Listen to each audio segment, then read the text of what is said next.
Hi there, I'm Al. Welcome to my podcast, Mounjaro and Me. So, weight loss jabs are all the rage, right? These so-called wonder drugs seem to be having some amazing impacts for people. So why not join me and let's test it out. For those who are morbidly obese or have limited mobility, high intensity exercise can be difficult, if not impossible. For others, binge eating or binge drinking, maybe both, make it impossible to reach and maintain a healthy weight. Having tried so many of these diets, I can say with certainty that any long-term weight loss diet are all too often very unhealthy and they just don't work. Mostly they're fad built on absolute fiction. As well as assessing the impact of Mounjaro, I want to show you in this podcast and my series of videos on my YouTube channel that calorie deficit is the single biggest factor in weight loss. So why have I chosen Mounjaro to assist in my weight loss journey? And please do note the word assist there. Well, having researched the results and side effects, one thing stood out for me. This was that it seemed for many users to inhibit the brain's cravings for late night comfort food. That, for me, is a potential jackpot right there. However, I do go back to that key point, which is calorie deficit is king. I will not be relying on Mounjaro alone. I'll be eating healthily. I'll be using a few fasting hacks, which are great for giving your organs a rest and for giving your weight loss a boost, especially when, for example, you, like most others, experience a plateau in your weight loss. I'll also be doing some chair yoga and I'll provide some links and videos that I've used for motivation and inspiration. One of my favourite words is nourish. Now, nourishment is not satisfying your appetite or your hunger. It's filling your mind and your body with goodness and then reaping the rewards from doing so. Before we begin this journey, here's a little bit about me, my background and how it helped to shape my unhealthy relationship with food. A child of the 70s, I was born into a generation that seems almost alien now. Without any consultation, you were given tea with 2 sugars, chocolate and crisps were a key part of your daily diet. It seemed that everyone smoked in their houses and cars. Add to that, I had 2 utterly self-absorbed and selfish parents, meaning any care and nurture was often passive or non-existent. Junk food was used to shut you up regularly, I don't know why, but I seemed to be blessed with an excellent metabolism. I could eat like a horse and never put any weight on. Unfortunately, this nurtured enough bad dietary choices for a lifetime. Cooking wasn't my mother's forte, so we were fed a lot of crap. We had fried sausages, eggs and chips on the dinner menu at least 4 times a week. I also grew up in a house where there were 4 meals a day. 4 meals, I kid you not. Supper. Now, I was in my mid-teens before I realised that supper isn't even a legitimate meal. It's incredible.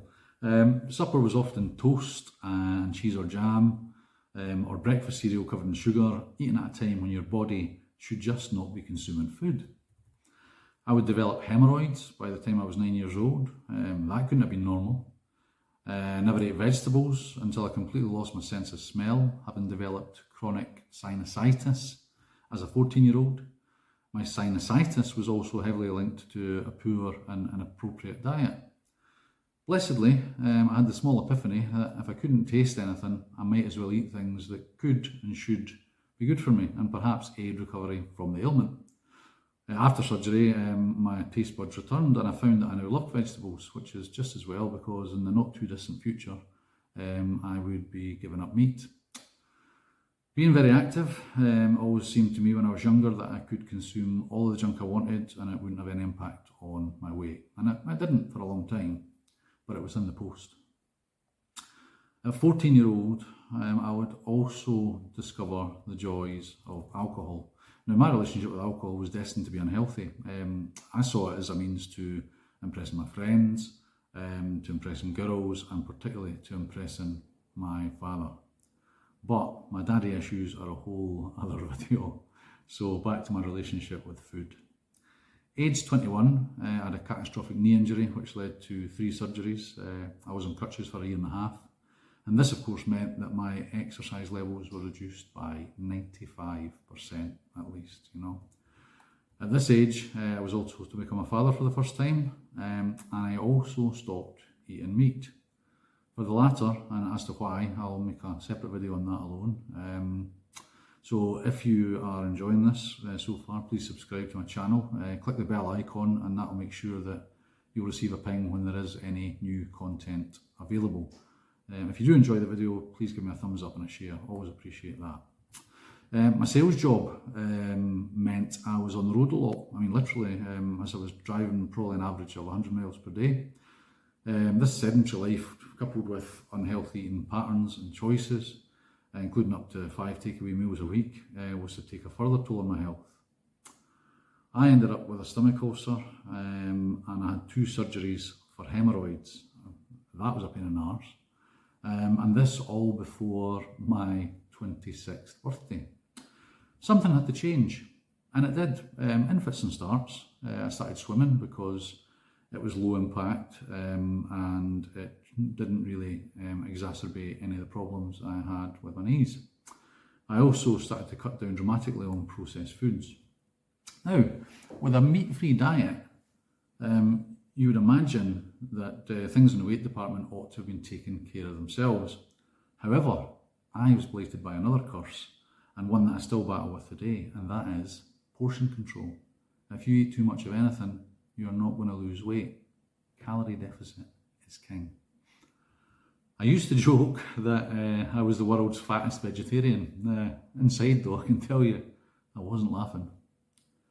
It was only in my 30s as well that I started to really notice another pattern that was lifelong and linked to a condition that's incredibly common in Scotland, probably a few other countries as well. This condition is known as seasonal affective disorder, most commonly referred to as SAD. Now, when the body doesn't get what it wants, in this case, good quantity and quality of light, the mind seems to crave other routes to a dopamine fix. The brain's reward system heavily involves dopamine, and it's triggered when we eat. This is particularly strong when we eat the foods we crave. Now, craving foods are often the ones that are highly palatable, like for example those high in sugar, fat and salt. My own SAD symptoms, if you will, were low energy, lethargy, lack of motivation and ravenous hunger.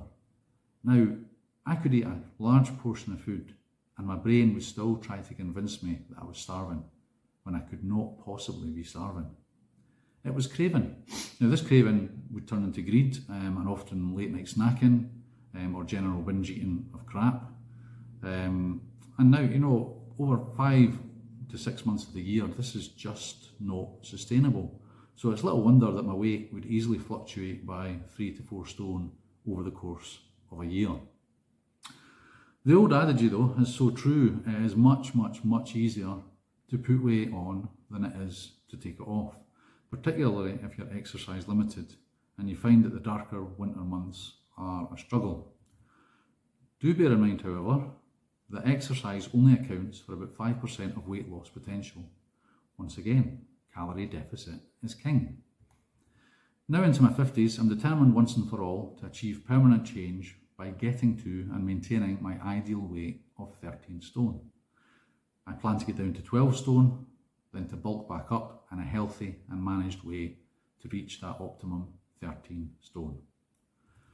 Throughout this journey, I'll document how I'm feeling, any side effects from the medication, any progress or otherwise, and additional methods in parallel to my Mounjaro journey. I'll also share some of my healthy meal recipes. Now, I am pescatarian, so these won't be for everyone, but many are veggie and vegan friendly anyway, and fish can easily be swapped out for beef, chicken or other meats as you desire. I'll closely monitor weight change and any timescales with a goal to inspire others who, like me, are struggling or have struggled for a very long time with weight management. I hope you'll join me in the journey and I hope you'll enjoy the ride. If you have any questions or insights that you'd like to share, please put them in the comments and I'll do my best to respond to as many as I can. Now, finally, before I finish, and this is important, I need to establish my baseline. So, my weight at the starting point is 18 stone and 2 pounds. Sadly, my highest ever weight. My neck is 39 centimetres, chest 117 centimetres, arms 35 centimetres, stomach 121 centimetres. Now, I'm not far off being 2/3 as round as I am tall. This is very bad. My waist is 109 centimetres and thighs 65 centimetres. So remember, do establish your baseline.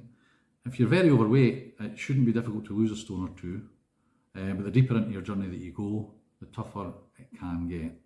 Now, self-accountability with honesty and without self-delusion will serve you well. In the next video, I'll walk you through the steps I had to go through to get the prescription and how I overcame my fear of self-injecting.